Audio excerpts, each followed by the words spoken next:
মা, সবাই বলে মেয়েরা হলো লক্ষ্মী, ঘরের স্ত্রী, অথচ সেই মেয়েদের ওপরেই কেন এত লাঞ্ছনা? ধুর পাগলি, দু পাঁচটা অন্ধকার মনের মানুষ নিয়ে থোড়াই গোটা সমাজ হয় রে। সমাজ আসলে একটা আয়নার মতো, যার মনে যেমন ভাব সে অন্যকে তেমনই দেখে। কিন্তু সেই আয়নায় তো শুধু আমাদের স্বপ্ন ভাঙার ছবিটাই বেশি দেখা যায়। কেন প্রতিবাদ করলে আমাদের দিকেই আঙুল ওঠে?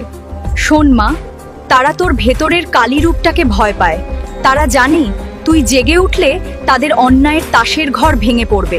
তাহলে কি এই সহ্য করে যাওয়াই আমাদের নিয়তি? একদম নয়। সহ্য করা যদি ধৈর্য হয়, তবে অন্যায় মেনে নেওয়া হলো পাপ। আমি যখন রণক্ষেত্রে নামি, তখন কি আমি কারোর অনুমতি নিই?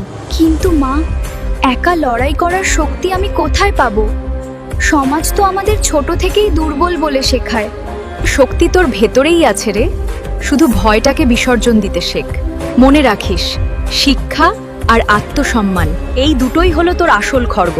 যেদিন তুই নিজের সম্মান নিজে করতে শিখবি, সেদিন এই নিষ্ঠুর সমাজও তোর সামনে নতজানু হবে। বুঝেছি মা। অন্যের দেওয়া পরিচয় নয়, নিজের আত্মবিশ্বাসে বাঁচব। তোমার এই অভয়বাণী যেন আমার পাথেয় হয়, তবেই তো তুই আমার যোগ্য সন্তান। তুই কারো করুণা নোস মা, তুই নিজেই এক মহাশক্তি। শুধু নিজের তেজকে চিনতে শেখ, বাকিটা আমি দেখে নেব। আর তোরা চ্যানেলটি সাবস্ক্রাইব করে কমেন্টে জয় মা কালী লিখে দিস। তোদের রক্ষা করার দায়িত্ব আমার।